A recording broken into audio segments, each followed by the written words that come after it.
Hello and welcome to the next episode of the Third Age Babylon 5 podcast. We are three Europeans who were too young to see the show for the very first time, but we are here now looking at it from the sort of hindsight perspective, watching the show for the first, the second, and the upteenth time. Today we are going to talk about the third episode of the second season, which is Geometry of Shadows. And as always, we start with a little bit of an introduction question, and fitting to this episode, this time around, we asked ourselves, how would we get kidnapped the easiest? What would somebody need to lure us in? How about you, Layla? Should I start? Well, I had two thoughts. The most obvious thought was an interesting new book, because that's always the kind of thing I can bond over with people. Like, I would talk to a stranger for hours if the book is interesting they have. Another thing would be that someone, I don't know, told me that they recognize me and read my blog and are super interesting or are super important and promise me that I will be a real writer one day, and then they get me, and then it's too late. A fake agent. A fake agent, yeah, that's the best way to get me abducted. That's funny because both of your choices would work on me. Not that I don't have a blog, but yeah, right now it would be more of someone promising me to give me the learning materials for my upcoming exam. Because I started learning now, and it feels horrible. Like the weeks I still have ahead are not enough. So. Yeah, if someone would come here and tell me, hey, I have some nice learning papers for you, I would totally go. I mean, right now, this almost sounds more like you're hoping that somebody will kidnap you so you don't have to deal with the learning part of it, and it's the perfect excuse. If there are any literature students or absolvent out there, we can talk about this. A ghostwriting opening has just appeared. Yes. Well, as for me, I think the easiest way would be to promise me like a late night stay at the local mall or the museum or somewhere, just any big building that I get to experience like at nighttime for the full-on liminal experience, and then just close the doors and trap me there, and I feel like I would be very easily caught. I don't know, I have this penchant to go into places alone and never appear again. Yeah, that's why I don't go to the museum at night. But it's we have like even flashlight tours and stuff. It's a great fun, and also. Don't lie. You just want to throw a stick for the T-Rex. Yes, I do. It would be great fun. But okay, neither of these are the ways that Ivanova gets adapted in this episode, which reminds me. Episode synopsis. This is kind of a chaotic one. Do we have any takers, or do I take this? To try. Okay, give it a shot. So, where do we start? I mean, in this episode, for once, we have Garibaldi thinking about whether he should become, whether he should take his job back if he is still good as a security chief, and we see that Sheridan would actually like to have him back, and we have that whole thing going on. Then we have Londo, who has set an eye on the Technomages who are arriving at the station, who behave a bit mysterious, a bit like the elves leaving Middle-earth, was my first thought when I listened to them. And he tries to use them for his own politics at home, and it backfires rapidly. And then we have this whole thing with this drowsy contest going on, where purple and blue colors are seemingly randomly fighting each other, and it disrupts the station a lot, and we see Ivanova in action. And a lot of action this time. I think that's it. Yeah. It doesn't tie together more at some point, I guess. No, but I was just looking at my notes and it felt very chaotic, but honestly you broke it down very, very fine, so that's perfect. So I guess first impressions, and now that we have Meike back, very good to have you back, by the way. It's great that you survived. What were your first impressions on this episode? Yeah, it's a really messy episode, but on the other hand, it has more drive. How it's portrayed. Therefore, it doesn't feel. It certainly feels different than the episodes of the first season, where even if we had more than one plot line, it's more dynamic. I'm not sure how to phrase it in another way. And yeah, there are a lot of interesting things happening here, and of course a lot of funny things. And yeah, when the term Technomages was dropped, I'm not sure if I'm mixing up things, but I was with the pen and papers again, and the Shadowrun version. I think there are the Technomages also. There's definitely something like that. I don't recall if they have exactly the same name, but nobody will confused. Yeah. So yeah, that was what was coming to my mind, and I really like the term or the description you used right now, Layla, with the elves leaving Middle Earth. And that's a really lovely description. But yeah, it fits perfectly, actually, considering what they are saying and the presumed circumstances we have here. And yeah, I was totally an Ivanova fan in this episode, because yeah, she has so many scenes, she got so many actions, and yeah, seeing her in her new position and dealing with new things for her, that was nice to see. Very much so. I mean, it's a big deal that we get a promotion in this episode, right? And I think it's well deserved for the most productive crew member that we've seen so far. How about you, Layla? It's like a bit offhanded, the promotion. It's like it's very casual, right? I mean, Sheridan, we can talk about this later on, but Sheridan kind of treats it as something that should have happened a long time ago, and he just pushed the paperwork through finally. But yeah, how about you, Layla? How did you feel about this new episode? We are creeping up on those that you haven't seen this so many times. Not yet. No, not yet. This part I've seen a lot of times, actually. Always when we watch any episode from season 2, it's always the soundtrack, because the soundtrack in the intro is just kind of really this Babylon 5 feeling. Like, I don't know what I'm going to say to the other ones, because I cannot, my brain cannot recall the melodies that come after this, but this one is kind of like the Babylon 5 melody for me. No, it's an interesting one, and like I maybe even said in the last episode, it's definitely, at least this Rosie contest thing is, I always think, has to come later in the show for some reason. So it always surprises me how early that happens. Actually my thoughts constantly while watching it were that, like, we really have to talk in detail about this metaphor that this color picking tries to be, because it works on some level, and on some level it also completely doesn't work, or is at least maybe also just shown a little bit too shallow, maybe. We have to talk about that, definitely, because it's interesting, but my brain always gets a bit stuck on it. And the rest of the episode, it picks up more pace, is a lot more dynamic, and it has a lot more promise for a more dramatic future, I guess. I completely agree that this is one that is chock full of stuff, and there are so many like individual little scenes that I feel like, you could spend a lot of time discussing them. So I'm curious how we are going to do this today.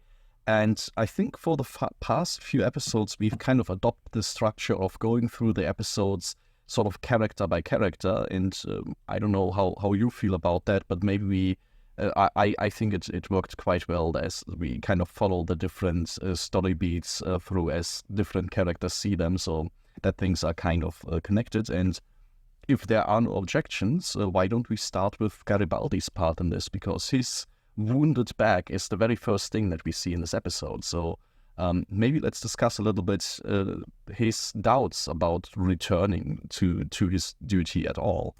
Maybe also the doubts he has in Sheridan, because I think it's interesting that here we have a character who was knocked out for quite a while, and he has the same doubts that I talked about in the first episode in this person, because he now has to get to know him, and has gotten a lot more skeptical after what happened last time he was awake. So.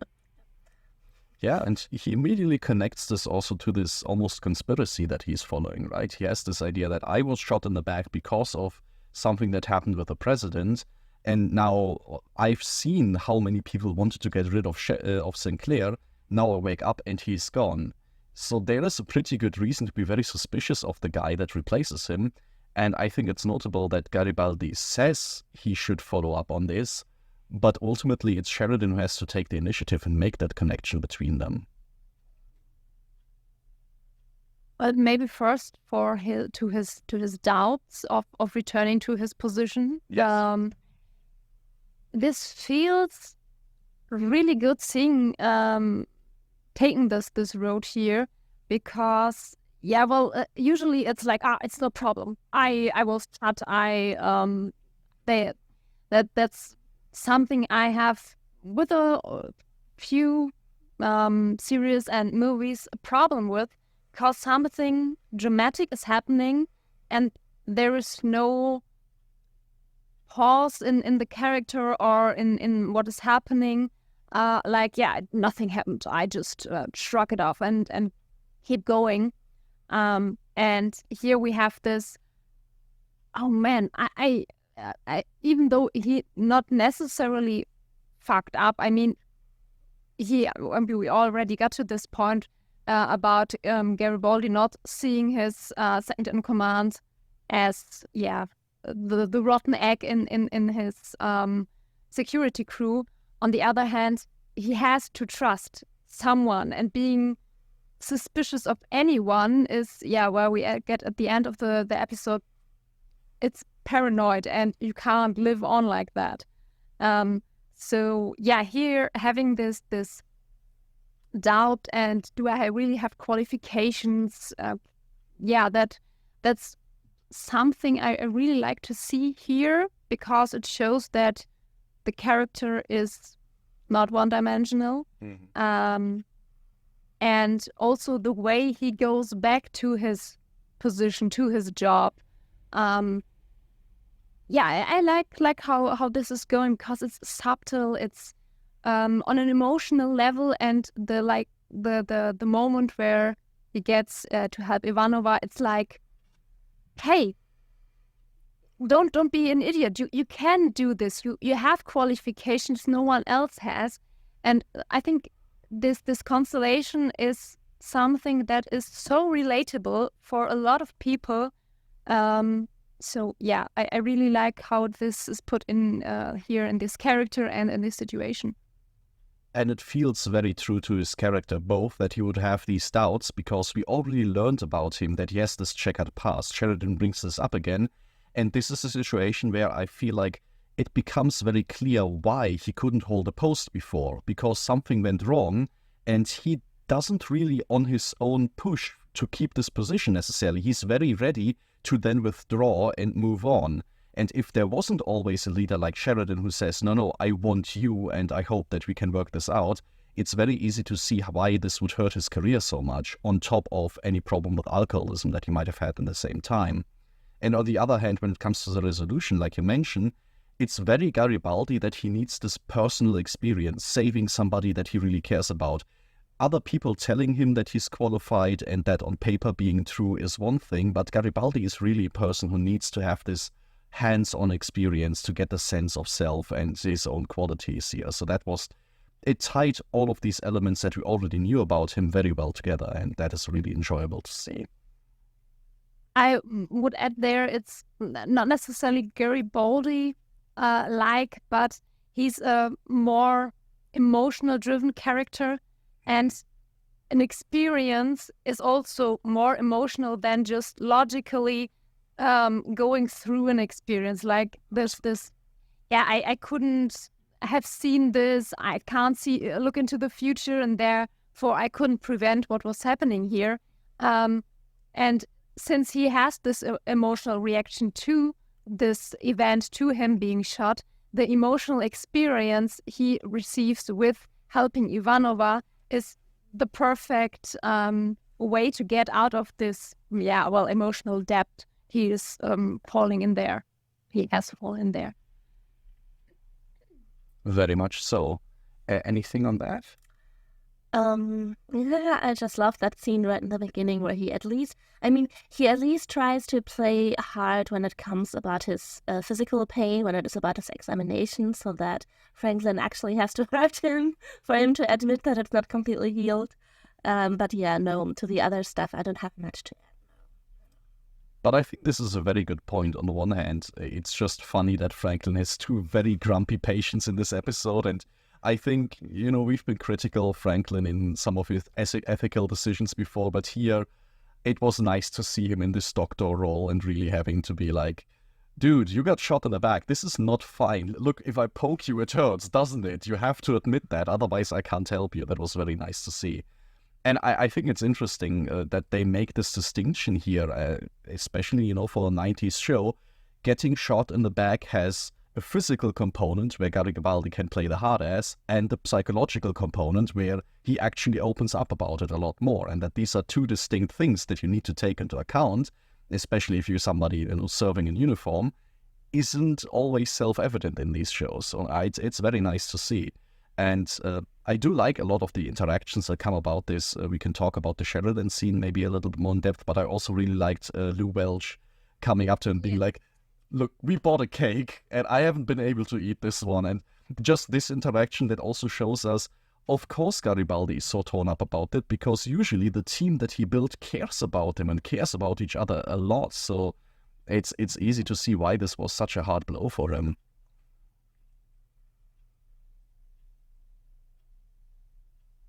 Okay, let me check my notes on that. Obviously, we have Garibaldi later on coming to the rescue of Ivanova. We will get to that. The last thing that I wanted to ask you about, if we talk about Garibaldi's doubts getting back into the service, is what did you make of the scene immediately before Sheridan comes to talk to him, where he's sitting alone in his quarters playing around with his PPG? Because I have seen people kind of debating how symbolic that is. Like, does it go so far that he's contemplating just giving up the post and giving away his gun? Is he contemplating suicide at this point? Like, what are we talking about here? Because it feels like a very deliberate scene to include here. So I just wanted to get your read on that. Yeah, but I am certainly against the suicide part, because his reactions so far portrayed are not emotionally deep enough or dark enough to get to this point. He is like, I'm unsure of my position, I'm unsure of my abilities, but it's not like he's thinking of being guilty in a way of self-harm. That is a big space between the point of feeling guilty and feeling guilty enough to harm yourself. And I think this is rather bold and adventurous to even contemplating the idea of him going for suicide. That's not matching up with what we've seen in this episode and of the characters so far. I mean, the moments where when it was about the alcohol problem, he was far more down portrayed than it is here. So I think it feels more like the debate. Should I continue this job? Should I leave? And like a bit of a nervous. I have to do something with my hands, and maybe.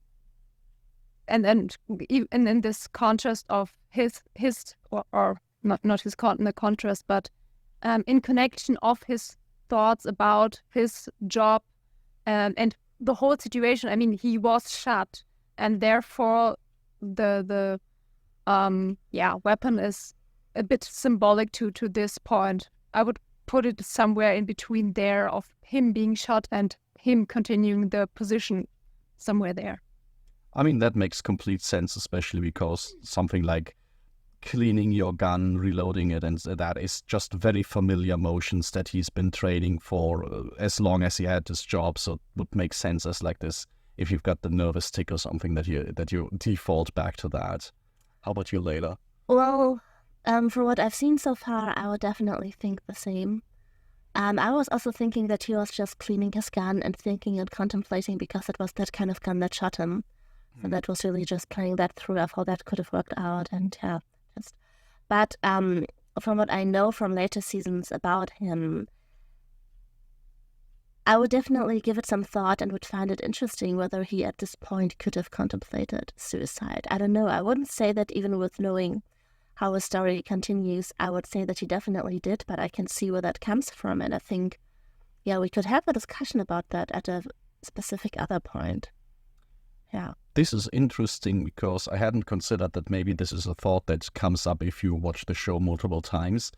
I would have thought more of this idea that having a person alone in a dark room with their gun in hand, maybe especially in the 90s, is a little bit more of a shorthand for that kind of theme, so that this is maybe why people maybe are quicker to think about this than maybe nowadays, where these topics are usually broached in a little bit more of a subtle and more developed way than was done in the 90s. But in general, I agree that it makes a lot of sense talking about him, thinking about what happened, trying to keep himself busy and contemplating this symbol of what he was shot with, rather than anything more serious, distressing like that. All right. Maybe before we skip to the next thing, I wouldn't go or the whole suicide part if you can draw it from like pull it up from the back. If you watch more episodes, that this could be a first hint in the direction of this. Then yeah, maybe that like a starting point of a development. But just from what we have until now, it's yeah, like already talking about suicide is too much. I mean, the connection to death, considering that he was shot, that he could have died through the pistol, or this pistol maybe even,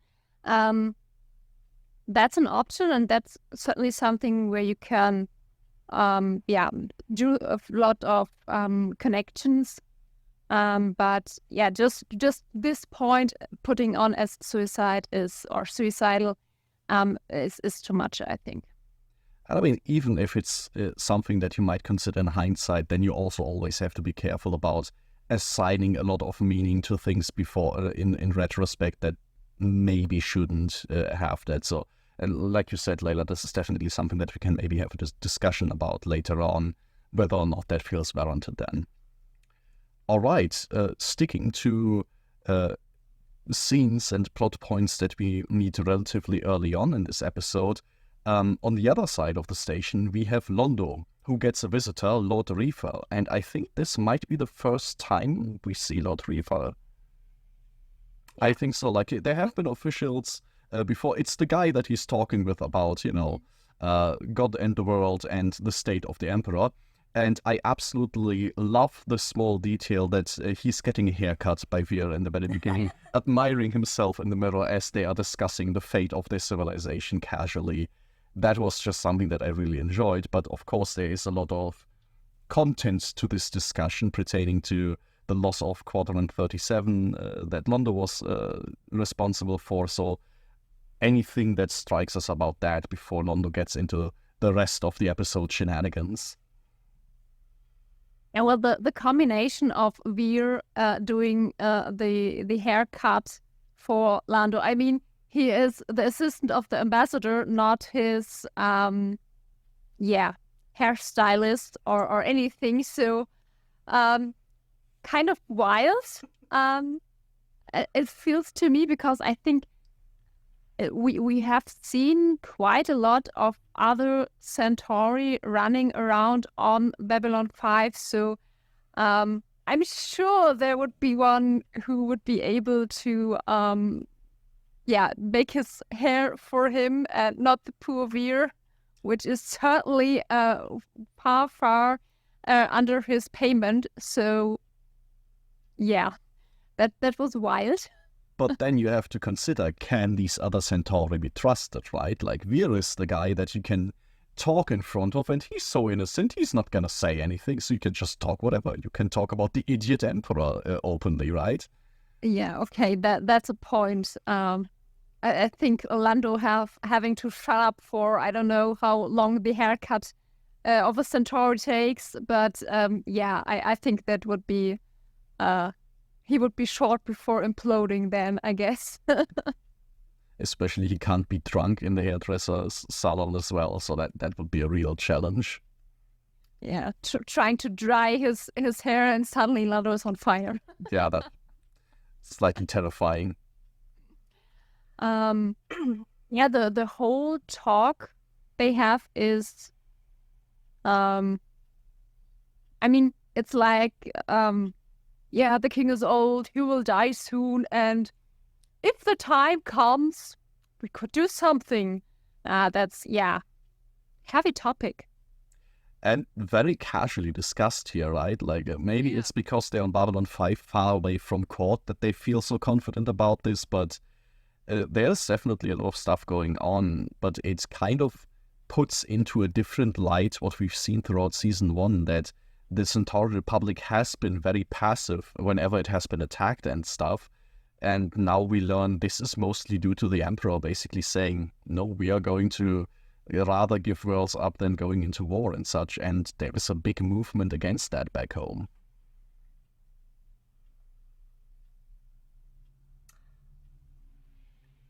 Yeah, and I mean, we see Londo always playing his favorite card, that he has this mysterious connection, this mysterious kind of resource that gives people back home a lot of riddles, that he has this military force that could be used. And I think here Lord Reefer even drops that Londo could become emperor because of this. So yeah, this was just a nice daily basis dealing of Centauri. You could become an emperor, maybe in a few years you're even made a god. Yeah, we see that it's like a very straightforward path. And now he says this on the one hand, on the other hand talks about, like I already mentioned, the idiot emperor, so it kind of trivializes the whole thing, right? Like on the one hand, the emperors are almost deities ready to get elevated to the pantheon. At the same time, you can be like very, very critical of them in this way. Because... Well, when that was said to Londo, you could become emperor yourself, I was just sitting there and thinking, do you even want that? How long are you going to live after you've been made emperor? How soon are they going to kill you to make you a god? Yeah, on the other hand, this contrary of oh my gosh, I could be the emperor, the empire. And the empire. I mean, you know, for some emperors, that's basically the saying, right? Yeah. Well, and on the other hand, yeah, the current emperor is an idiot. Well, he is able to say that because the emperor now is not acting in a way he himself or his body is thinking to be right. They're always the Centauri in the old days and stuff like that.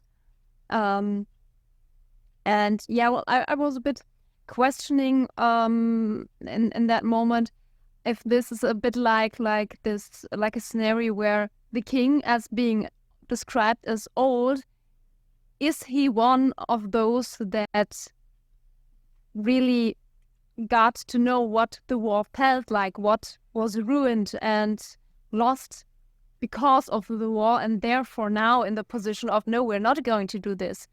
And I mean, Londo is described as being part of a few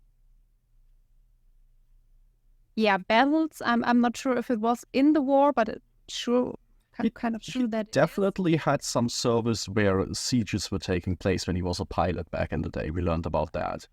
Though the point is that I think when he mentioned this, is that he was victorious and everything was, that he was on the good side of history, and therefore going for this, it was better in the old days because I had my victories. I was honored and everything, which he is right now in this moment not having, and therefore having a bit of a screwed up vision of the past, and therefore wanting to reinstate that.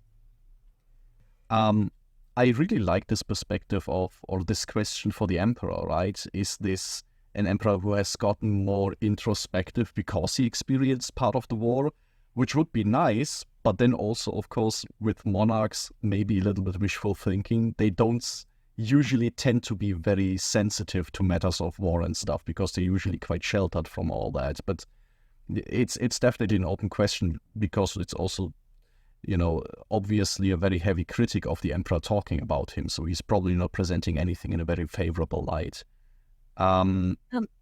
Before you go on, the point of him having a connection to war, I mean, if there's, I'm not sure, but they have multiple wives. Yes. In Centauri. Therefore, multiple children, but maybe his favorite son or something like that died in the war. That could be more than enough for a reason for him to say war is the most horrible thing we have done so far, and therefore I won't let that happen again. It just have to be one personal experience that drives, deeply emotionally, and you can have a change of heart. That is maybe for most others not, the slightest understandable. And that would make a lot of sense. I mean, we learn in this discussion that there is a crisis of succession, that the last remaining son of the emperor has died off in some way. So it's very possible that if there was a larger family to begin with, that some of these losses were like part of this very personal effect from conflicts that they have been having. You mentioned Londo's personal military force that he's assembled, and that part I found very interesting, that we kind of get an insight into how the rest of the Centauri rationalize what's going on. Like Londo said, I'm going to take personal care of an entire military outpost, and then it's gone. How do you explain that? And we see on the one hand, secrets are just a part of Centauri culture. We already knew that. So when Londo is asked about it, he just says, well, I'm not going to tell you, and everybody is going to accept that because that's how you usually would respond. But it also gives you this kind of insight that, assembling your own personal army is kind of something that happens in the Centauri Republic, that these big houses can do, whether it's them hiring mercenaries or whatever it might be, so that it's not something that could not possibly be explained, which is, if an Earth ambassador somewhere says, I'm going to assemble my own army, I would presume there's going to be a lot more questioning going on here. But with the Centauri, and, I don't know, maybe this is once again hinting a little bit at a more antiquity-inspired like era where, the senator might raise his own army to do his own thing, where that kind of thing might be more commonplace with them. It's definitely interesting that among the Centauri, apparently no one makes the calculation that Jakar has already done. This calculation of this cannot have been them and them and them and them. So there has to be something else. There has to be someone else. Something bigger is going on. And that among the Centauri so far, we've only seen, well, he has connections, whatever. I wonder if this is them also massively underestimating the Narn, right? Like, Jakar is saying it must have been a new force because our outpost was so powerful that nobody could easily take care of that, whereas the Centauri might be like, they're just barbarians. They probably just hired some raiders and then that would have been it. Maybe it's kind of their own propaganda working against them there. Yeah, and the wishful thinking of coming back from the sidelines. Yeah. And therefore maybe more willing to believe in something they could profit in. Reefer says they've been waiting for a sign, and if that sign comes, they're not going to ask many questions, right? That just makes sense. All right. If we are moving forward with Londo, then this immediately, talking about signs, brings us to the new arrivals on the station, the mythic beings that arrive in the form of Technomages. I think this is one of the most memorable parts of this episode. For me, it certainly is, and I'm very excited. I was very curious how you would react to them, Meike, because, I don't know, I could see it swing either way. Yeah, well, I the idea of something magically being done with advanced techniques or special techniques is kind of funny, kind of cute in a certain way, because you could it's like well, how am I supposed to say this? Well, there's in literature there's a saying that ghost stories were ended and were taken over with crime stories because their schematics are rather not the same but comparable. The difference is that you have more logic, more reason in the crime story than in the ghost story, but this mysterious thing where you not understand why is this happening is in its schematics the same for the stories, which is if you look at authors like Poe, where you definitely see this really strong, and you could say the magic was taken away from the science because, it was undone with the understanding of technology, and to combine both sides in this way is quite entertaining to see, but I think it's also quite challenging to make it in a way where you have this magic-like feeling and still have the technology part in there.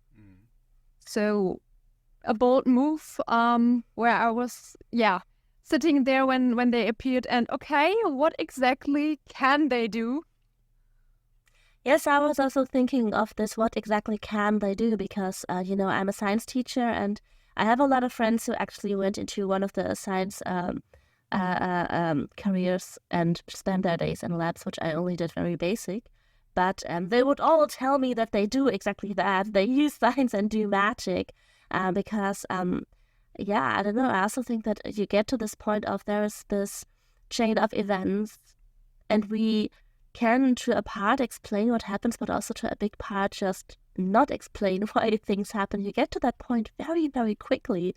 So the concept, as Londo describes it, was a bit like, I would say. But maybe we could collect of what does the Technomage, what does he make happen in this episode? What is his magic like? I think we can definitely get to that. Just to give my thoughts on the concept. I mean, it's a definite play on this age-old saying, any technology that's sufficiently advanced is indistinguishable from magic. It's like one of the core tenets of science fiction, which in some parts I have problems with, in other parts I find it quite interesting. What really sells the Technomages for me is the fact that they feel very deliberate. It's not like they just do their own thing and everybody else is like, oh my god, it's magic, I can't explain it. It's very much them themselves saying, we are wizards, I'm going to give you mythic quotes about wizards, I'm going to dress like a wizard, I'm going to decide that I work with runes and stuff, like very deliberately drawing from this fantastical side so that I can see here, it's not just that their technology is hyper advanced, but it's also they themselves decide on their own, they kind of want to have this air of mystery around them, which is compounded by the fact that we learn the Technomage Elric that we're talking about, he's just a human. So being a Technomage is something that you can go out and learn. It's not like an ancient race out there that is kind of perceived as magical because they're just very advanced. And that for me helps a lot, the idea that there's a choice behind this. Yeah, especially when you said right now that they decide to be this mystical thing when he's telling Sheridan about we are dreamers, makers, singers, and the dreamer part really got to me and where I stood there, oh, I like you guys. I would love to hang out with you, and I don't know, maybe you tell me something or show me something, because this, being a dreamer means I'm not strictly bound to all rules, or yes, there are maybe rules, but I have no problem looking beyond that and trying something new and doing something others might find stupid or irrelevant or anything like this. And Yes, and I mean, maybe when we get to that point and think about what is the magic he actually does in this episode, it's kind of just like a complex chain of very simple things, I would guess. So it's really more this view on what they do, that it's not just a technology, it's not just like a little science experiment, it is something they have this unique perspective on. That's what makes it magic. That's a very, very nice thing. Yeah. I mean, to give a concrete example, we have the wizard's lair on the station, and if you approach, a giant flaming demon comes out and stomps towards you to test your fear, right? That's a cool magic trick, but we already saw that Warren Keffer, our pilot guy from season 2, has a holographic girlfriend. She just sent him a message. So the technology here, projecting an image of a giant demon, isn't special, isn't even particularly advanced for the Babylon 5 universe. It's the Technomages who decide it's gonna be a demon, he's gonna be on fire, and if the hologram deactivates, it's gonna burn up. So it's very much mostly style that they're employing here, and it works because no sane person would use technology like that. And this makes it work for me very much so, where, yeah, these are not people that have like this monopoly on extreme science only. These are like, nowadays, I would imagine somebody who just walks around and says, you know what? Having a personal car without a horse in front of it is insane. That's really cool that we can harness power of the earth to ignite a combustion engine. And so it's just like I think, Mike, you already put it quite on point. It's also kind of an outlook. Being a dreamer, just recognizing that what we do with our everyday technology is amazing. Talking across the internet is an amazing ability that we have. And it also takes us away from this fact. It's not that they are naive. It's not that they are stupid and think, I don't know how the internet connection works. I guess it must be magic then. It's more like recognizing what we do is really amazing. Yes, and I have to think, now that we brought it to that point, I had to think when Londo saw that the Technomage arrived and he was super excited and telling Veer about it, I thought of little children that I had been teaching. When you show them an experiment, like, I can make this candle float when I have this experiment of and shown it to them, they were like, whoa. And then in my teaching studies, because, science teacher classes, I always had to discuss about at which point do we have to destroy the magic? Like, how much do we have to rationalize that? At which age can they take what kind of truth, what kind of simple rationalizing about it? And my view always was that it's like, we don't ever have to destroy the magic. It's just so great that molecules do this. But yeah, that's definitely the thing that's nice. And maybe to the magic part, like you already said, Alex, it's the magic is more like to appreciate, to realize how amazing things are. And I think, or at least what gave me this magical feeling, also especially with Elric, was his name? Yep. Is when his social abilities. I mean, he's realizing that Londo is putting out some device there, and maybe he has something that can detect a recording device or something like that. But later on, before they depart from Babylon 5, the things he is saying to Londo, that he realizes it doesn't matter what I say, it won't have an effect on this person because he is a certain kind of character with ambitions and everything. And I think this is in a way a magical thing to do, because really understanding yourself and of course another person, that's a really tough thing to do. And even to this point of understanding the other one better maybe than the person themselves, which usually you have in some mentor figures in stories. Well, I think this is really an amazing thing to achieve, since every person has a different background, has influenced them, and therefore that's where I really got my flag out for him.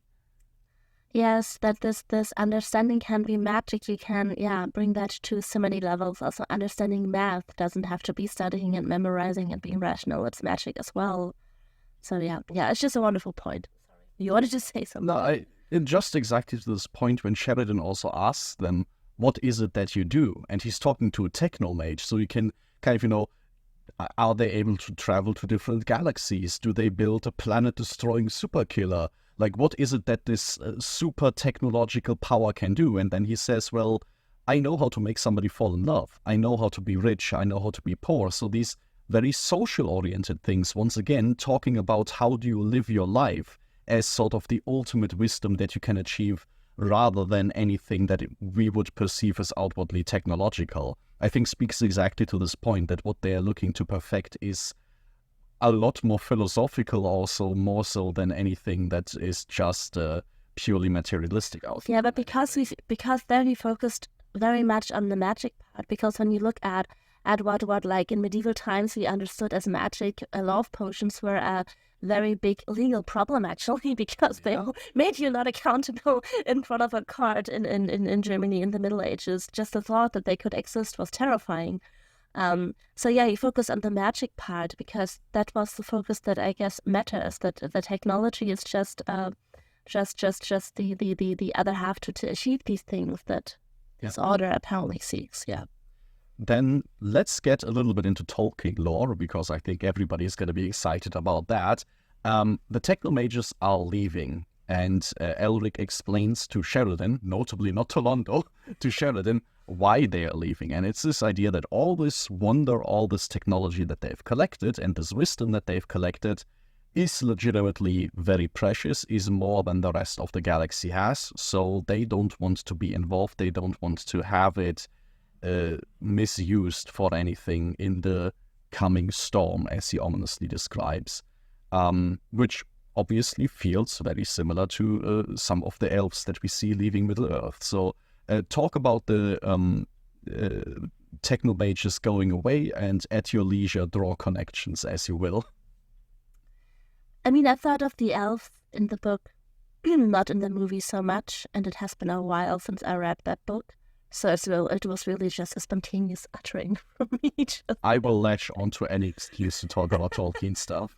But yes, just maybe the connection is not so much in the details, because as you then pointed out earlier when I said that not all the elves left to protect their magic from being used in this conflict, but just this feeling of we have this old kind of order, or what it is, to this old kind of group of people that has been there, that has collected knowledge and has learned to use technology in ways that we can barely dream of so far, and has this pool of things, and they have knowledge and they notice that something is happening, and so they leave. I feel like that will just leave me shuddering there. That would be terrifying to see, I guess.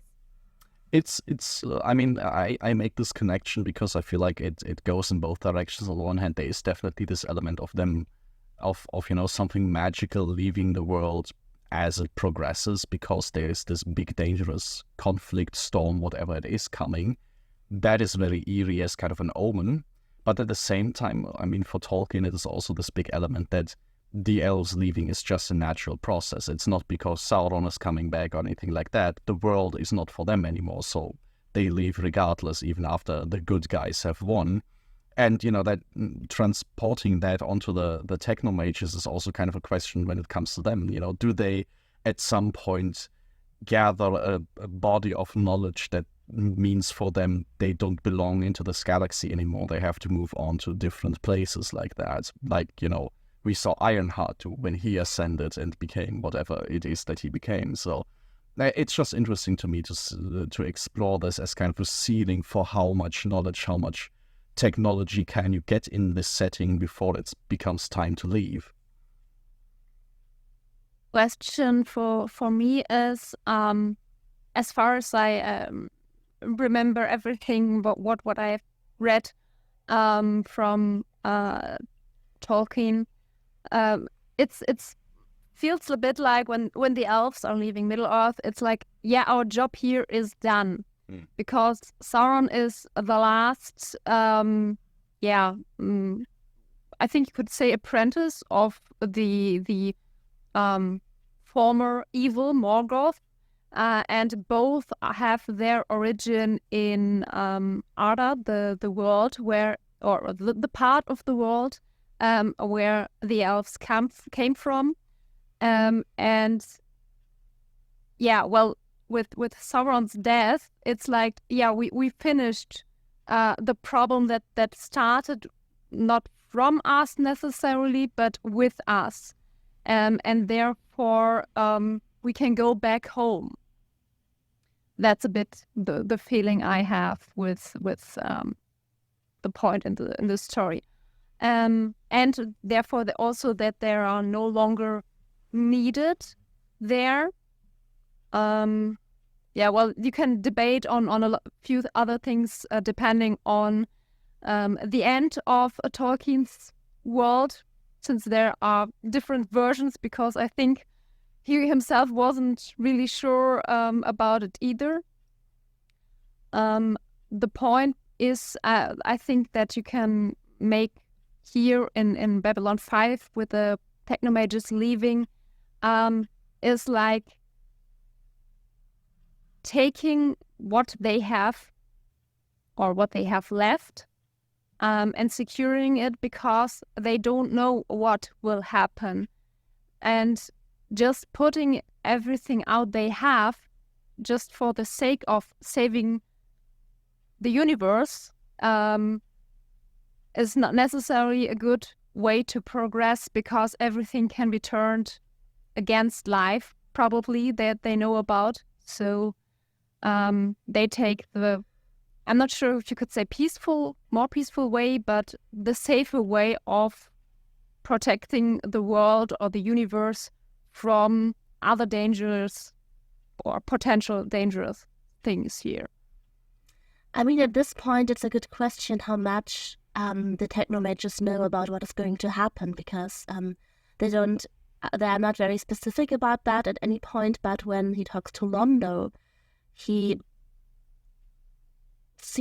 has this vision of his possible future for Londo, and we could debate whether that was an actual vision of a kind of future for Londo, or whether that was a warning of some kind to not continue on a certain way, or something like that will happen.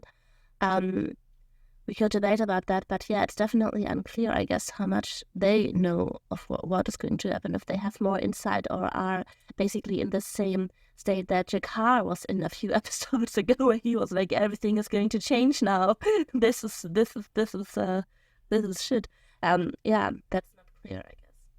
I think it's interesting because everything that Elric says could definitely be just based on what we see in this episode. Like, if the Technomages have a long history with the Centauri, like Londo says, Elric would probably know about this, so he only needs to put one and one together and see, here's this Centauri ambassador who wants to get me to interact with them, which is usually always associated with emperors of the Centauri.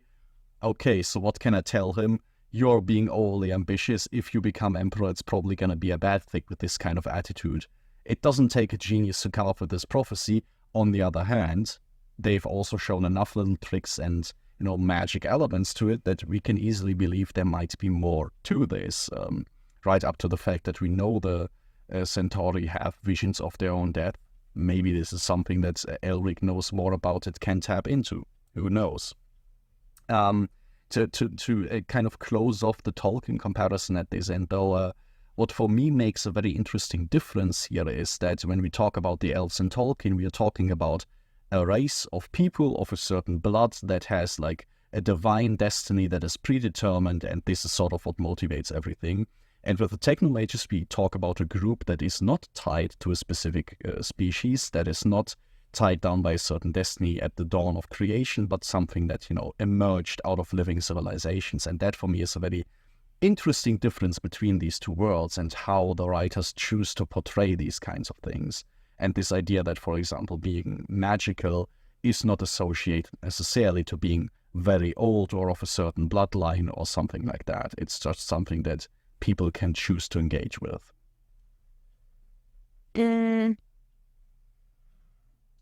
Yeah, the car was talking about an old enemy returning. Maybe this is a big take I'm doing here, but give it a try. If this is an old enemy, it means someone has had a meeting with them in one way or another. Considering that the Minbari, the Centauri, are rather old compared to like the Narn or the humans, maybe one of them had an interaction with this old enemy, and maybe they would have had a chance to get these old enemies reduced to nothing, and they didn't.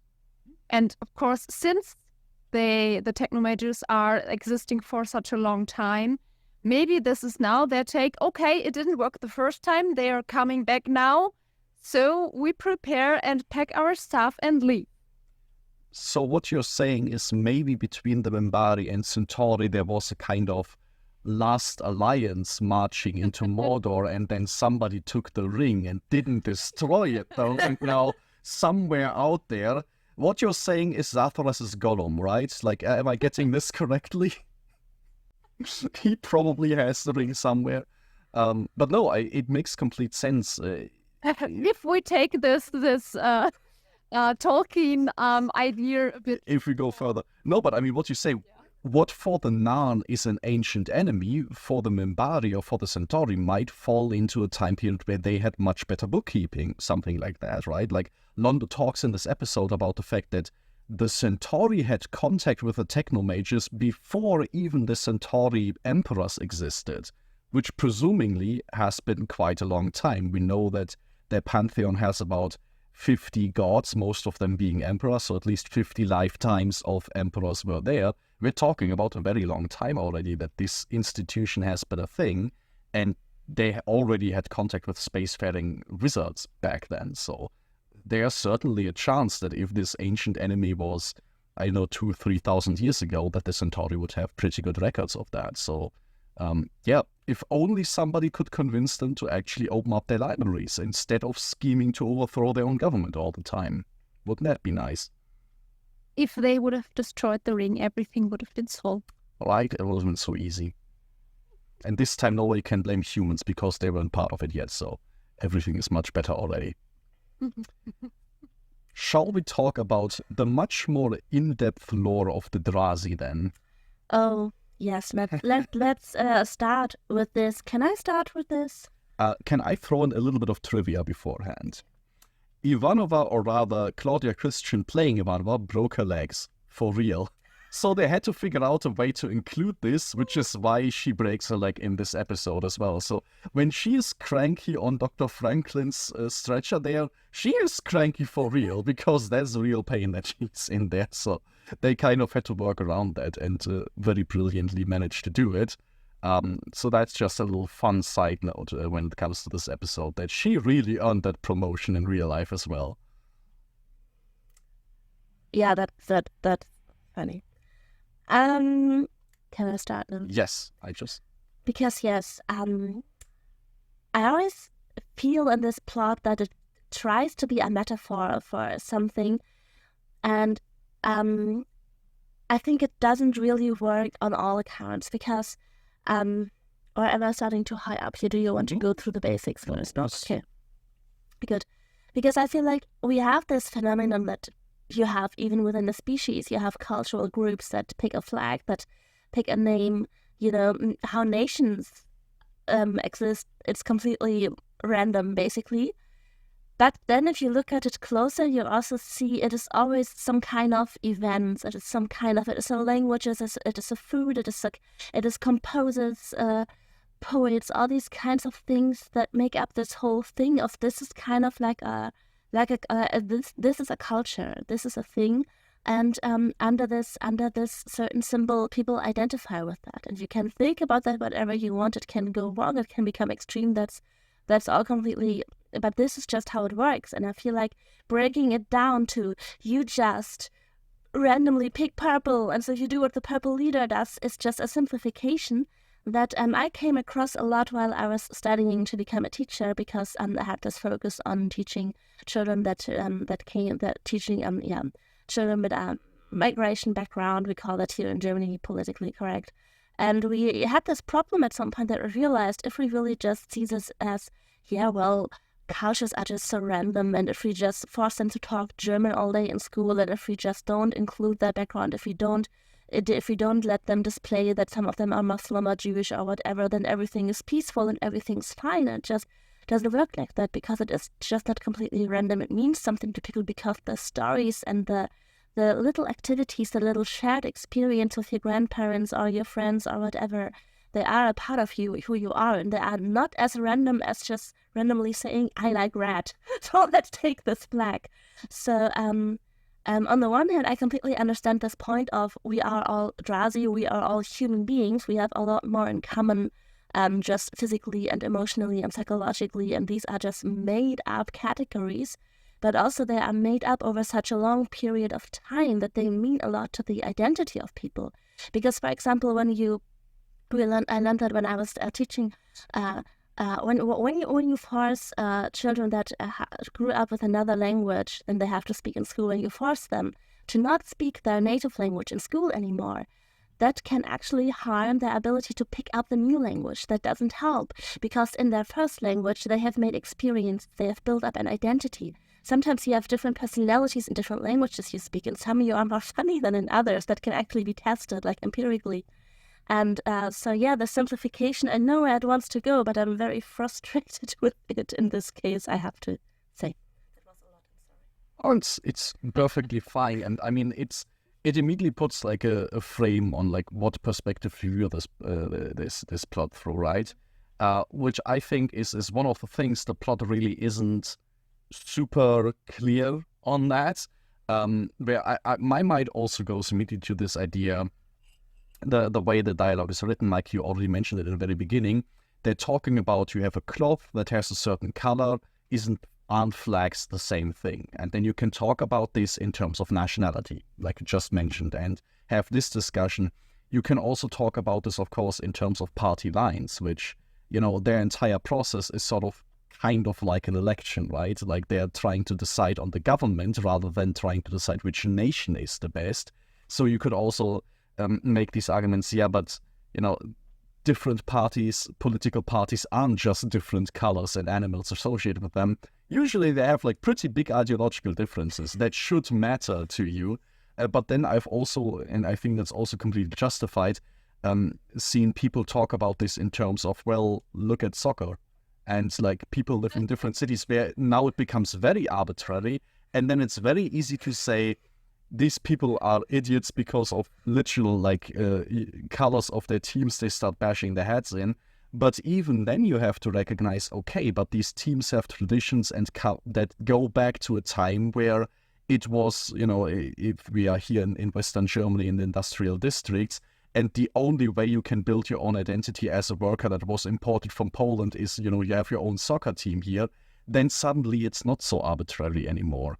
And so I think this is where I believe this plot really could have used more time, maybe in an episode that isn't quite as cluttered, because there's so much interesting stuff to explore. Because what I also want to add to all the points I just made, I definitely like this point that all of these nationalities and cultures are a construct. They are made up over time. They are not a natural given thing.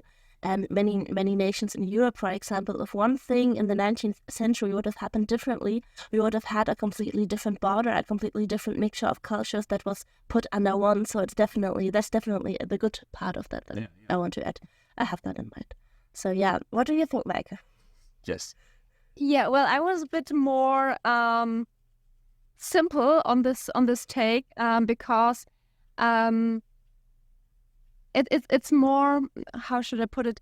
It felt more not like criticizing the national thing, the flag, and national how these things are. It felt for me more like some putting out the way different groups, nationalities, lands, whatever, take out certain conflicts, and that it's not by doing it in a logical, rationalized way, but there is a problem and now we are hitting each other in the face until someone gives up. And it felt more like a criticism on how things are done. And that it's not like we think about it and talk to each other, but that's a problem. Okay, let's fight. Yes, that's the thing. I was also thinking that you made that point that Ivanova was criticizing their actions rather harshly, like the whole tradition. And I was now thinking maybe it would have also been interesting to see to take this tradition and just accept that it's completely weird to us, and just find a way in which it works. Like no killings. Like you can trap people. You can fight each other in designated areas, but you don't kill each other. You don't hurt severely. You wear, I don't know, helmets or something. Maybe something like that would have been a more tolerant approach. Yeah. I mean, for me, this is definitely the core moral of this plot. What Ivanova is supposed to learn from this as well is that the moment she starts arguing with the Drazi about is this like our flags or not, it's not helpful anymore. This is not going to get you anywhere. The way that she can resolve this is just take this tradition at face value and learn about it. Learn the basic rules and apply those rules. And then you can solve the problem. And anything that you want to argue about, is this sensible or not? Is this logical or not? Should the government work or not? These are all great theoretical discussions that you can have afterwards, but they are not great in the moment. Like trying to explain the aliens by why their way of dealing with things is stupid is not a very good diplomatic approach. And I like that this is something where we get to see once again that she's getting promoted, and this promotion comes with added responsibilities that she needs to learn, which is also not something that we usually see in science fiction. Usually it's like, oh, you did a good job, here's an extra pip on your uniform, and then everything goes on as usual. But no, here it's a new responsibility that she has to do. And Meike, I really like your point that it works much better once you start looking at it more in terms of the actions that are being taken, that this is just a way of dealing with disagreements. And as an origin story, I kind of like it that the Drazi at some point got so overtaken by just using punching as the problem solution that the actual core of the problem got lost in over generations, because it doesn't really matter at this point anymore. Yes, and Go ahead. no, that's another point. That's maybe what I would have needed to see or needed to know at least a little bit more about, is where does this tradition come from, because it's definitely ancient, but I think that there definitely was more meaning to the colors at some point, that there is a story behind, maybe even one that is only in fragments still known, and it's just such an important tradition that people keep doing it. And now in this new world it seems completely random and weird, but it once had another backstory. That would have been something that would have made it more whole, I think. I could do like a very weird history pull on this. But Meike, if you want to say something before I derail this.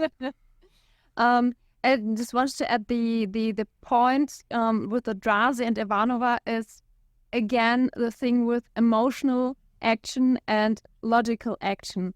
The Drazi are acting here on a completely emotional level, because it's such a big thing for them, and they're like, yeah, that's our culture, and yeah, well, of course, if you fight, it is emotionally. And Ivanova is trying the logical approach here, and you can't, no matter how logical anything is, you can't overreign emotions with logic. If you try this with yourself, if you're angry, like, I don't know, someone was running you over and kept running, and you have to collect all your groceries. Yeah, then and you're angry. Oh, and this already had happened, and now I have this shitty thing here. you can't have, in this moment, if someone comes with logic and, oh yeah, look here, and you won't respond to this because you're in an emotional state. And that's the problem that Ivanova is having here with the Drazi. Well, no, it's a joke. I don't have to make. I'm sorry. I mean, the blunt force version of this would be then somebody come after and being like, you do know that like people in Africa are much worse off than you. It's just like, this is not a logical or like, sure, that might technically be true, but it's not a helpful way to respond to the situation. Say it. My therapist always tried to do that to me. He always was like, whenever you have a strong emotion, you just eat a chili pepper, and then you think logically, and then everything is gone. And then he tried to convince me that healthy people do it like that. They are not sad, they are not happy, they are not mad at something. They do that. And I was like, yeah, really? Are you sure? See, now the most emotions. Thank you. I always wanted to become bored. Now the most shocking thing about this is that you thought talking about your therapist being sucky is the best way of making a joke. It's my humor, I'm sorry. It's fine. But yeah, that's also a good point. On that note, what you actually said about Ivanova there, I love the image of her not being able to walk, having her, what is it in English, crumbs? Yeah. Yeah. And having the green bells, like, okay, let's do this. Yeah. I am Green Leader now.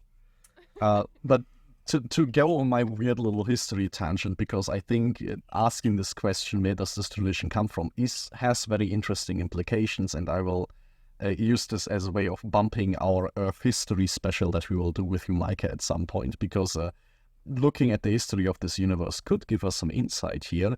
I have a suspicion that this is a tradition among the Drazi that came up when the Drazi were living in family clans of like 30 people each, where this is a very like simplified way where it maybe came about with a lot more historical context around it. And then within a span of like 100 years, they were made into a spacefaring civilization, rapidly advancing to the point where none of their laws are even adapted to having contact with aliens yet, which we learn in this episode.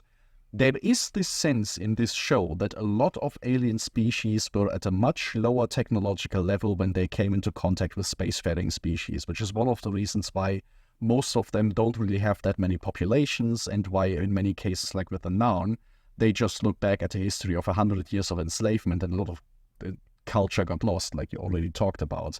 The weird history pull here being, I stumbled across this by complete accident. But it fascinates me. If we look at the modern take on Viking culture, is super fascinating to me, because of course there is historically the Viking Age, which has virtually nothing to do with most of the Viking stuff that you see in nowadays modern day depictions, be that shows, music, costumes, and so on. At the same time, you now find videos of the Danish National Orchestra doing a Viking-themed concert in this modern style. And at some point you have to ask yourself, here you have virtually the descendants of the original Vikings adopting this new style, and the people are reached by this are numbering orders of magnitude more than real Vikings ever existed. So at what point does the original traditional Viking culture that is only ever like transmitted to us in fragments stop being the legitimate one, and the modern thing just now is the real thing because it's been superimposed by everybody involved, including the descendants? And I wonder if this is kind of what happened to the Drazi, where the purple and green is such a simplified, fragmented, possibly false reflection of what the original culture was like. But at what point do we just have to accept, yeah, but this is their actual culture now because it permeates everything and it's just more prominent than the original ever was? I find the color combination purple and green kind of mentionable, because it's not like they didn't pick contrary colors.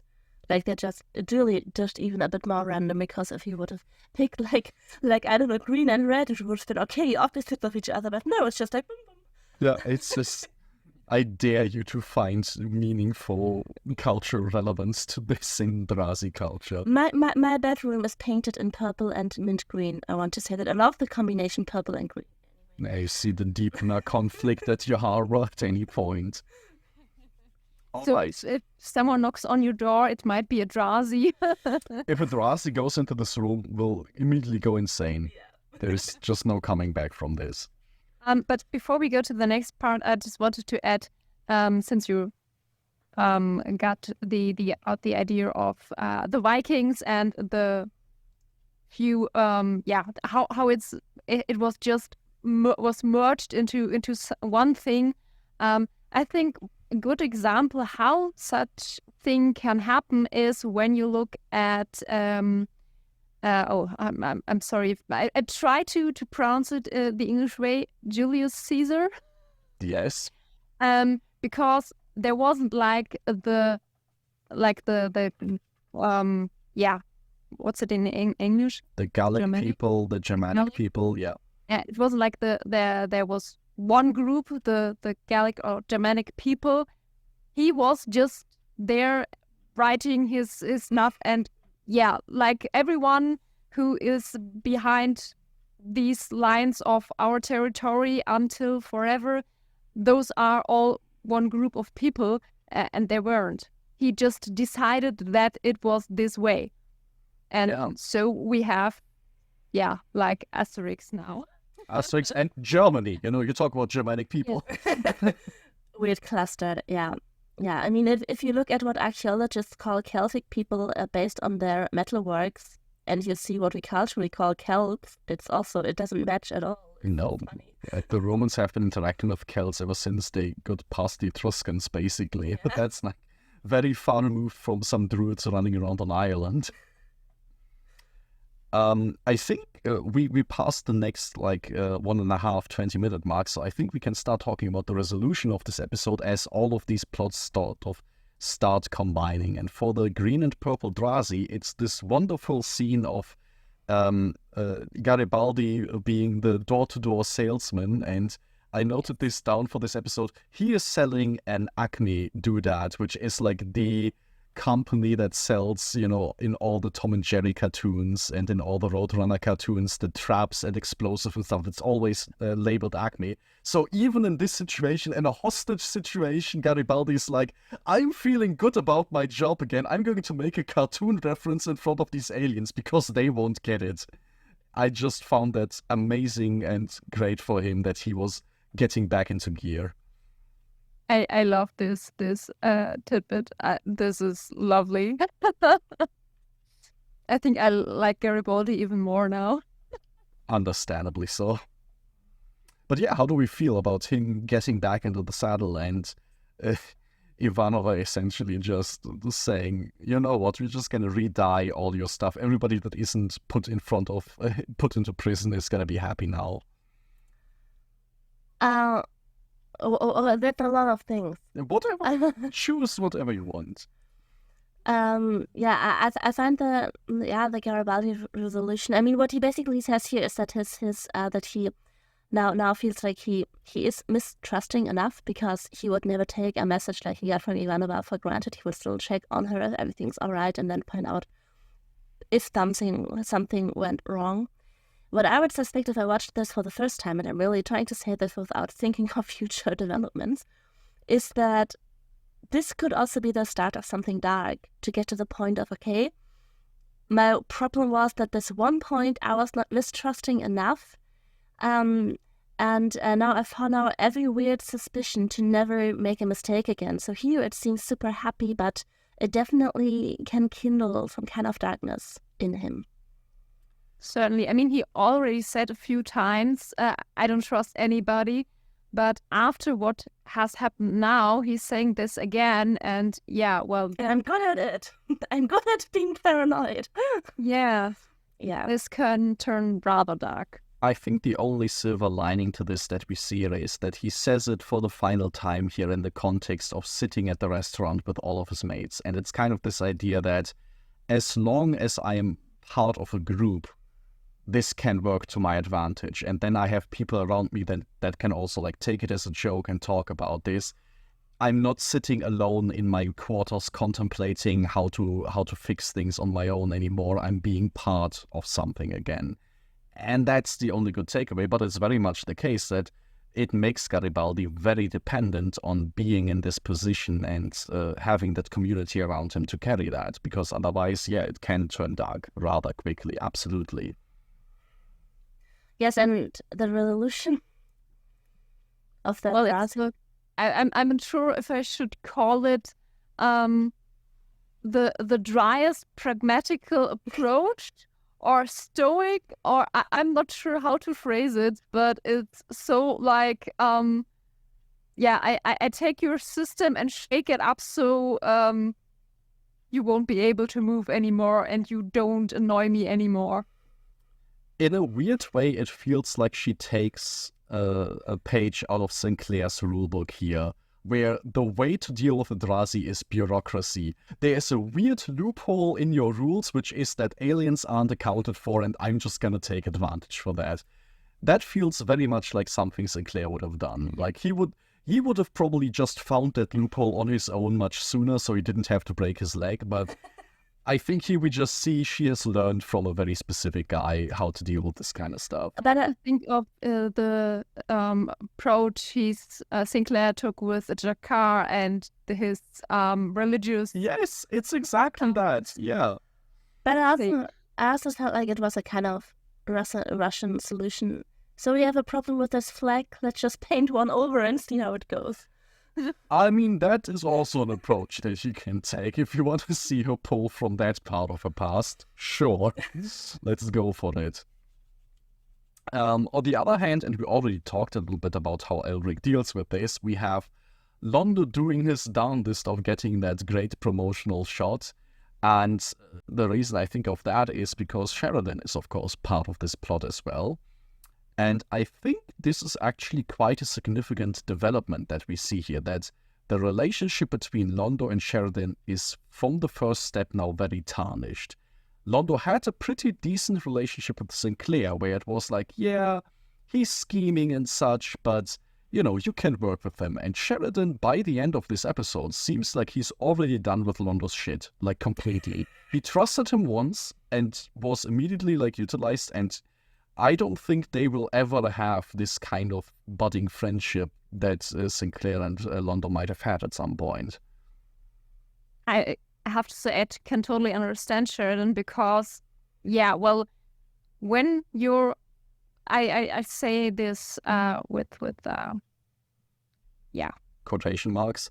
Quotation marks very carefully there with when you're weak and someone uses this weakness against you, that shows that most of the time shows their true colors.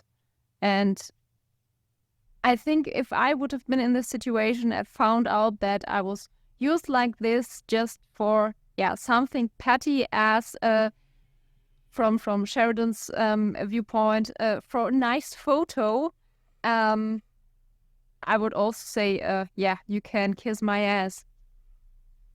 Absolutely. I mean, I wouldn't fault Sheridan for that at all. It's just, I think, something to keep in mind moving forward, that this relationship is a little bit soured now. Yes, also because I think what we had, especially in the first half of season 1, was that we were just thrown into this conflict between Nan and Centauri, and we were thrown into it at a point where your sympathies were sometimes a bit divided, and maybe even more with the Centauri, because the first thing we see was their outpost that was not military was attacked, and Londo lost his nephew there. And he was lost, right? Yeah. I mean, something like that, definitely. And so we were in a situation where this was on the table, and the whole context of but the Centauri attacked first and everything that came later. So I think we shared this emotional experience with Sinclair of seeing them also taking a hit and suffering, and now we have a commander who was not there when that happened, who again has his own view, and I found it very refreshing how fast Sheridan actually understood the shit Londo was doing, but yes, they don't have that common experience, and that changes a lot of things. And it's good that it does. It kind of gives us the sense that this change in commanders is meaningful, right? Like, there is definitely some fallout from that we will see going forward. I'm wondering, though, would Londo, if there were still Sinclair in this position, would he have done the same? Maybe also a question to our lurkers. Definitely question for our lurkers. I'm can't imagine he would. This feels very much like the Centauri playbook for most humans they deal with. We remember from the Gathering, they told humans, you are a lost colony of the Republic, and that kind of thing. So this kind of weird stuff they definitely do. But I can't imagine him trying that with Sinclair. I feel like Sinclair would have caught on too quickly. Oh, I can imagine him trying that, but I also don't think he would have been successful. But I can actually imagine him trying to wind himself out of it and trying to find the explanation and trying to trick Sinclair into not getting what's going on and not being mad at him. I always feel like this side of giving into this place and giving into this side of Centauri life is so strong in Londo. He would try to throw everyone over. But no. I mean, I agree the result would have been the same. Sinclair certainly would have found out. I don't think he would have been able to be thrown over. But still, I'm not sure. On one hand, yes, and then I have the feeling that Londo had at least a bit of respect towards Sinclair. So yeah, I'm not sure on this part. He definitely would have had to come up with a different kind of explanation other than, the Technomages, you don't know anything about them and I can help you with that, because I feel that would have been a bit too easy for Sinclair to go through. But now that we imagine Sinclair in this episode, it would have been very interesting to hear a discussion of him and Elric about the hole in his mind and that kind of thing. I feel like, because I don't think Elric would have just laid out all the works of what exactly happened there, but probably would have given hints and prophecies in a similar manner as he does for Londo, and Sinclair seems like he would be much more receptive to that and would have a lot more time spent thinking about that kind of thing. So that would have been an interesting conversation, I gather. Yeah. Okay. I think, unless there are individual scenes that you still want to highlight, looking back at my notes, for me, it's definitely just a little highlight scene that Vir stands his ground against a demon. Was it exactly that one? No, it's weird, but I like this scene also, but I didn't mean that. Which one do you mean? I have an inkling. Yeah, it's the alcohol falling over scene. Yes. Because I like his approach of, damn, I have to do this. Oh, there's stunning some there. Okay, doesn't smell that bad. Let's give it a sip. Oh, that's good. And then just immediately goes on as well. And just falling over. I love this. The acting, the scene. I really that was a personal cute highlight for me. But of course, the demon part was also nice to see, especially his response. A lot of good Vir scenes in this one, I have to say. Yes. And I like the episode because of this so much. I have another thing to talk about maybe for a second if we still have the time. Sure. Because maybe I would like to look back at the scene where Sheridan talks to the Technomage, and there's one short note. There's one thing that he says, which we could think about how completely 100% content and serious he was about that. But it seems that Sinclair believes in a kind of God, that was there in the beginning of the universe and that had to set things in motion, had to turn on the light, had to make the particles move, had to make everything else possible. And I find that interesting to keep that in mind in a universe where we already see that religion and tradition and ancient knowledge means so much, that here we have a commander who has this belief. Like, I see him as someone who completely accepts science, who completely accepts our theories on evolution, who's completely on our side there, but says it started with someone kicking it all into motion. That's how I understood his utterings there. And that's just an interesting note to keep in mind. He has this view, which is a very specific view, which is a view we are also confronted a lot with, and I know that I don't share it. I like to explain the whole universe. I just like this thing of gathering enough knowledge to explain how life came to be without this god creature that says, let's just kick this into motion. And here we have a commander who has this view of, I need this creature who does this, who just, starts the domino effect. And that's interesting just to keep in the back of the head. Yeah. Yeah, the question would be how far and how serious he is taking the whole thing. And I mean, there's I really liked the phrase in I think Dairy Girls, was it? The different groups within Christianity. It's like different flavors. And yeah, I would be interested to see, is there some sort of flavor he's preferring, or is it just the general idea? And yeah, how far is he taking this? Is it because is it? Yeah, I mean, God is. We usually hear different notations there if it's about another religion, but yeah, and. Yeah, because this would lead to things like usually you need something higher than yourself.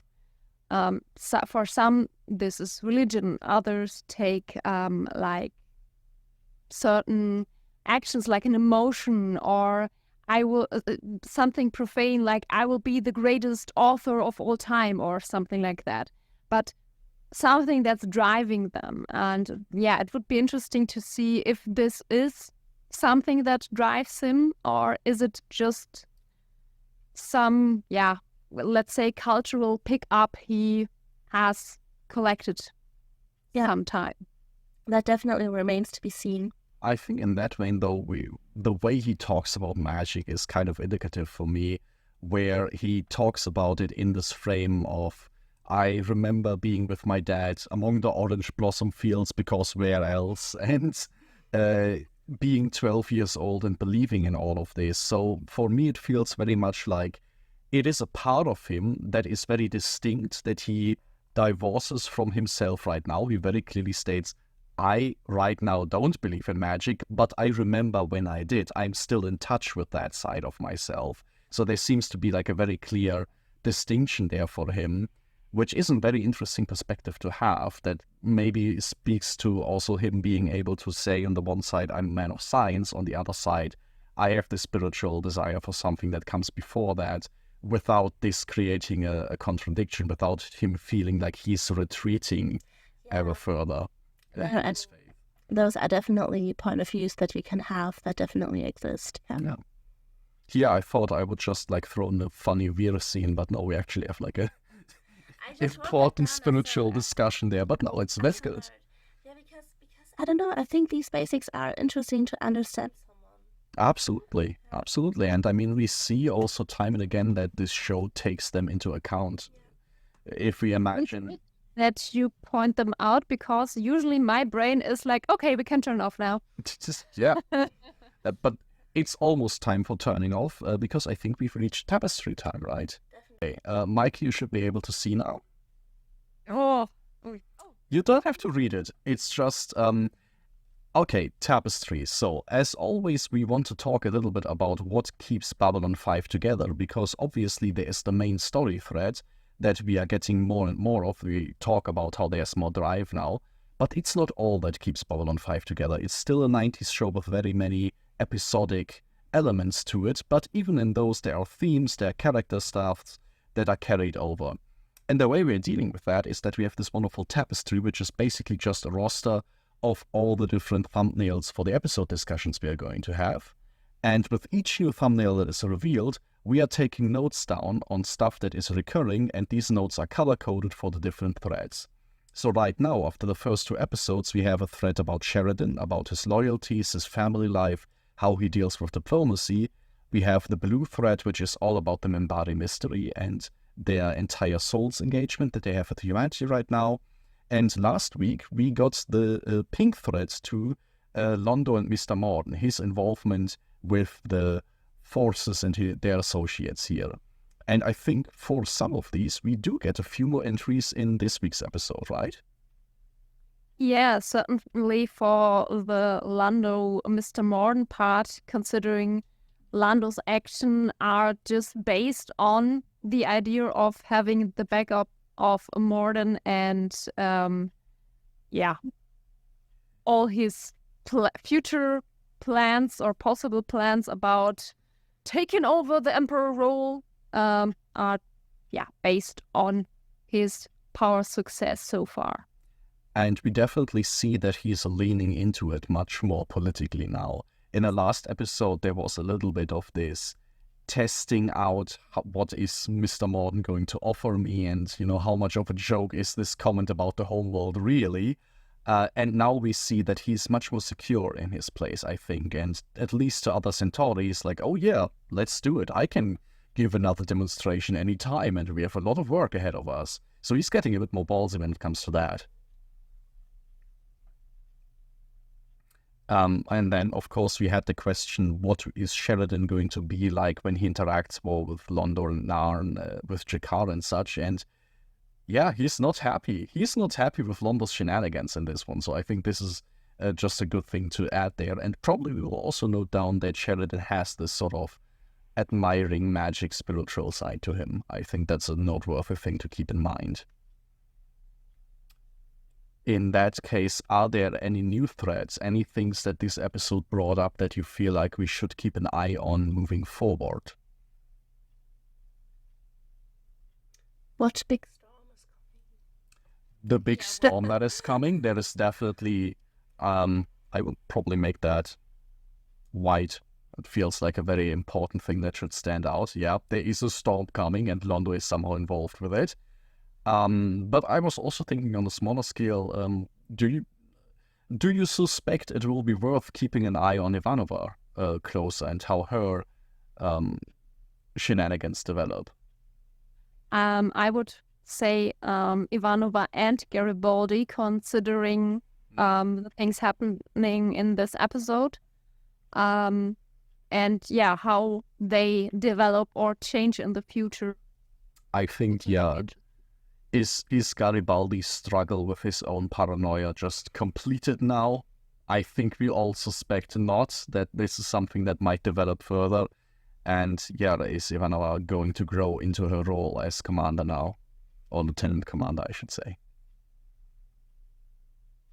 Anything else? Anything other in terms of open question perspective that you want to talk? Or are you ready for the post box? Can I just say that I really missed seeing Julian in this one? Because in the last episode we had... Was it the last episode? It was the last Yeah, the big reveal. There we had her big face reveal. And now she was completely missing. That's a bit, I don't know. Still a bit slow passing here. Yeah, it was like, ta-da, she's back. And in this episode, okay, where is Dylan? I mean, she is back. What is she doing? I mean, she can't be playing with her hair. I think she can. I think so. I think she's trying to figure out what you've been asking last episode. Where does it grow from? How does this all work? Grow under her bone thing. It's but others than that, I think I'm ready for the post office. I mean, just we go to the post box. Post box. Dear lurkers, please stay here with me. I know a few of you might be jumping out now, which is perfectly fine. I do understand. But I want all of you to know that in this episode, we have two birthday kids, meaning the other ones, not me. One is having her birthday on this day we were recording. Yeah. And the other had it the day before. So now is your time to drop happy birthday out there, wherever, on whichever platform you're watching, hearing, whatever, because I think they really, really deserve it.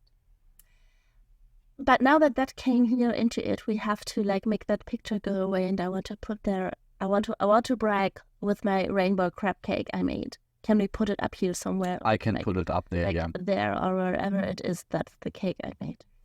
Okay, so I'll put in the cake. Not able to eat it. Yes, but you will soon. There will be a party and you will be invited, and that will be fine. It's just a shame that you brought this in here now, because I had like nice little trivia bit about Dylan's hair, but I guess that's not fitting anymore, so you will not know what it is. Next time, yes. Okay, in that case, let's go to the post box. One, of course, from a recurring commenter, the Texas Undershock, who commented on Londo and Mr. Morden's interaction. And I mean, for us, this is very fun because we didn't get a full-on discussion with you, Meike, about last week's episode. So maybe this is a good opportunity to pick this in. This is in reference mainly to the interaction that they have, where Londo mentions, why don't you just take the Nan's home world? And Mr. Morden takes this much more seriously than it was probably intended.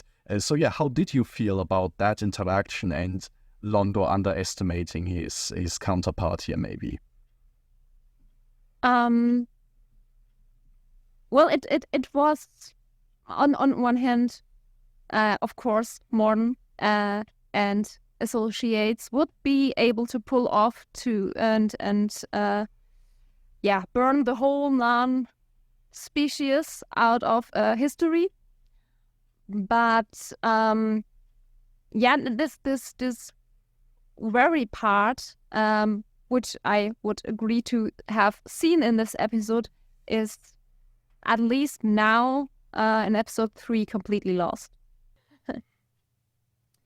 If he would be more confronted with the consequences his actions or his wishes would result in, there might be a chance of him being wary again.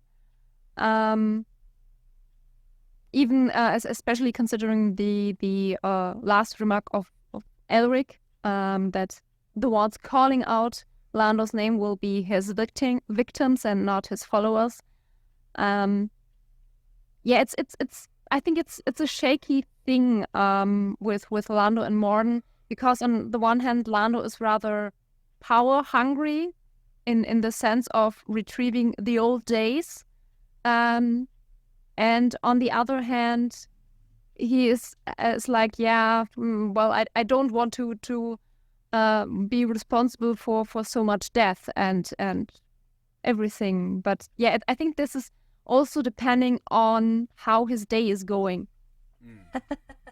I like that as a little caveat there, that it's not something that he's very firm on necessarily. I mean, in that vein, I can't help, because you once mentioned that Mr. Morden's associates are kind of reminding you of Reapers from Mass Effect. So I am kind of thinking here, of course, of this relationship between Sovereign and Saren, sort of the representative of galactic civilization and the representative of this ominous mega force. Obviously, in that situation, then there's also this indoctrination component, right? Like, is there some weird telepathic bond between them that is influencing things, which in the Babylon 5 universe isn't unthinkable? We know telepaths are a thing. We know Mr. Morden has a real talent for getting people to answer his questions. So who knows if this is also something that, like, over time, Londo might be starting to reconcile any thoughts he has against this relationship by just justifying it to himself, and with a little bit of pushing in the right direction, he can be made into somebody who thinks is all out of his own volition, when maybe it isn't quite so much. Just would be interesting to see, would be interesting to map out. We also got a comment from a rather new commenter, Coffee Cat, who mentioned in a scene that we didn't talk so much about. It's the call between Sheridan and Clark, or rather Ivanova, introducing that call, which just is a nice little scene between Sheridan and Ivanova, which highlights the sort of close working relationship that they have. And I think, Meike, you mentioned this in the very beginning, even the promotion that Ivanova receives in this episode now is kind of nonchalant, isn't with all the pomp that you might expect going along with this. So I completely agree with Coffee Cat here that the relationship that these two have seems very close, which is very good to see as in terms of a very good professional relationship. Nothing to add there. I thought maybe you'd be like adding, great that it's also not a romance, even though it's a man and a woman. Yes. that just is a given here. Yeah, but of course it's again portrayed also in a way where I wouldn't even think about this, which is also not a given. So props there. And Coffee Cat also mentioned the Delenn reveal, is particularly when she first leaves her cocoon and is like in this grey, crusty extra skin that she got. I mean, maybe this is just a good opportunity for you to talk a little bit about, because we didn't get to see Delenn here a lot, but just a first reaction to what we got to see there. I was in both cases, either her grayish stone attire nor her later hybrid form. I was not expecting that, though I have to say this has a bit of a negative connotation there. In the first case, it was like, yeah, well, more of a neutral surprise. It's like, okay, she is looking rather more like, I don't know, some golem. And yeah, then later when she appears with suddenly having hair on her head, I was a bit, miffed to see that it felt more like, yeah, okay, she has eyebrows and hair on her head, her bone head thingy. And yeah, it was a bit underwhelming to see this, because I kind of expected more of a change. I mean, especially with how much build up to this there was, I can completely understand that. Yeah, it's like, oh my gosh, it's happening. She's in a cocoon and no one knows what is happening. And then she's like, I was at the stylist. Yes. Do I look? Come on, I can do a hair flip now. I don't know. I think what cracks me up about this a little bit is that this is very much what you would get in a 90s TV show as a studio note, right? Like, maybe give the alien eyebrows and more hair, because then she's gonna be more relatable to our human audience. And Babylon 5 is kind of like, yeah, Delenn had exactly this idea and tried it. And now the question is, does this work? Is this really, what was missing in the relationship between Minbari and humans, just a hybrid that looks a little bit closer to them? Is this now magically going to make communications easier or not? And also, is this the only change, or are there deeper changes that we are just going to be introduced to, because we haven't seen her in this episode? We don't know what she's going through at the moment. Maybe she is flying around on butterfly wings we just didn't get to see. It's very possible. The one last irony I would like to share here as a little bit of behind the scenes trivia is that poor Mira Furlan, who portrays Delenn, now has to spend more time in the makeup chair to look less like an alien. Because actually putting a bald cap over the hair was much, much easier than integrating the bone into the hair. So now it's more work for less visible change. It's very unfortunate for her. And as always, we had a very long and in-depth comment from our longtime commenter, Klaus3, who has been vigilantly commenting pretty much every episode that we've been putting out over the past few weeks. And there is a lot of great stuff in here. Maybe let's pick a handful of them, because we can't go through all of them. This will be its own podcast. Let me just comment on one thing before we start to the more in-depth things. I totally agree on the comment Londo's dropping. She has decided to pursue a new career as a butterfly. Really cracked me up when I saw this. Totally agreed there. It is a really good Londo comment, and it's also nice to see that even by alien standards, what she did is weird. This is not something that is normally done. Like, even the guy with tentacles behind his vest is weirded out by that. Among the things that RA Clause 3 commented on is the backdrop we got for Sheridan's wife, which I'm interested in also to hear what you, Mike, were thinking about. He writes that it's a good way to expand this character early on, and a very heartwarming little message that we get in there, which I think we kind of also talked about in the episode, that we get a lot more about Sheridan's family life than maybe we were anticipating, but it helps us get this familiarity that we got with Sinclair throughout the entirety of season 1. Yeah, well, it certainly helps that his sister is there to make this more, well, believable to me, that it's not just a sad background story.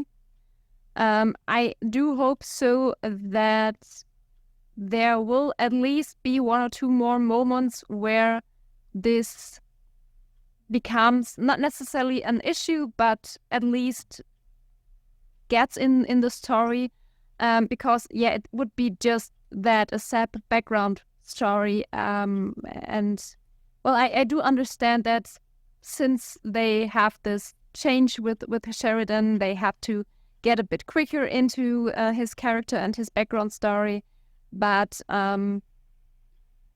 it's emotionally understandable how it's portrayed, but I think there needs to be a bit more, and not a one-time thing to keep this believable. Mm-hmm. I'm not sure if how to phrase it in another way, but yeah, please just let it be there for a longer time a problem, or at least in the mind of Sheridan portrayed, because like with Garibaldi and the alcohol problem, if it's just a one-time thing, then it doesn't really state as a problem to me. And I think with Sheridan, this is almost exacerbated a little bit, because it's established in this episode now, whenever Sheridan is just focused on his work and not thinking about his dead wife at all, that's a problem. He doesn't do that because he has any kind of closure. He does that because he wants to escape his grieving process. So every time we see this happening, it's kind of just a reminder of, there is a little problem in the background here that he hasn't fully dealt with yet. And if he does do that for a long time, it's gonna come bite him in the ass later on in a much bigger way. So it feels like a pressing issue. Okay, and the last thing is something that I think now involves 2 episodes where either one of you wasn't fully involved with, which is bringing back the machine, the life force machine that we had in the Quality of Mercy, to bring back Garibaldi from his coma, which I thought is interesting to add a little bit of weight to the injury that he had. But maybe some thoughts about that, and then also the interrogation scene that comes later, which is pretty much the first thing that Garibaldi does, basically preceding all of the job crisis that he has in this episode. There is this entire element of him going back to interrogate Jack, and our commentator here mentions that this feels very much like Garibaldi trying to get some closure from that betrayal, rather than really trying to investigate a lot of here. And yeah, I think some comments on that. Well, the shortest thing would be, I also like that they brought the machine back, because it's more than just we have this technology here, and now we act like it never existed. So yeah, like I don't know, I have to think about it in the way of Stargate Atlantis, where they have this, I think it's both called 0-point module, which is giving the energy for Atlantis and the transport from Earth to Atlantis, and that they have a really big problem without it and getting it back, and that there are issues with it now and then, to make this more realistic and just not just some to make this more realistic and not just some sort of MacGuffin. Yeah, also just this idea, we introduce this almost magical technology, right? Talking about Technomages, and people don't magically forget about it. People remember that this is an asset that you can use under extreme circumstances. Yeah. Yeah, like I said, I mean, I wasn't there when that episode came up, but I said that in the last episode, I was very unhappy with how the narration of this machine worked. So always when it comes up, I'm a bit like, but yes, from that point of view, it makes sense. If it has to be there better like that, then different ways. And yeah, on the interrogation, I think it's interesting that this that this entire emotional journey for Garibaldi that was just in this episode is something that kind of starts already in the previous one. And the first step for him is getting this closure. And I think this speaks to this element of, for him to move on, he needs to have these personal interactions. It's not enough for him to learn that the guy was caught and is going to be shipped to prison now. He has to be there, he has to talk to him and look him in the eye. Okay. In this case, we can go over to outro time. Our lurker question for this episode is, I think, going to be the question about, would Londo have tried his shenanigans with the Technomages if Sinclair was still in charge? And if so, what would the implications of this be? Would he succeed? Would he not succeed? How would he try to do it? I think we could run our brains on how this Centauri mind works there. But until we learn more about this and all the threads we drew in this tapestry, where can people find us? You can find us on Instagram, on Twitter, on Facebook. We are everywhere at Third Age as we are everywhere as Third Age Podcast, as well as on YouTube and everywhere else where you find podcasts. We are also on Mastodon. Although I don't post as regularly, I'm going to change that because I love Mastodon, but it's a lot of work. But yeah, that's where you can find us. But here on YouTube, we're the cutest because here you can see us. Yeah, we hopefully could enjoy you with this episode and hope you chime in for the next time and leave a little birthday greetings for the two. Till next time.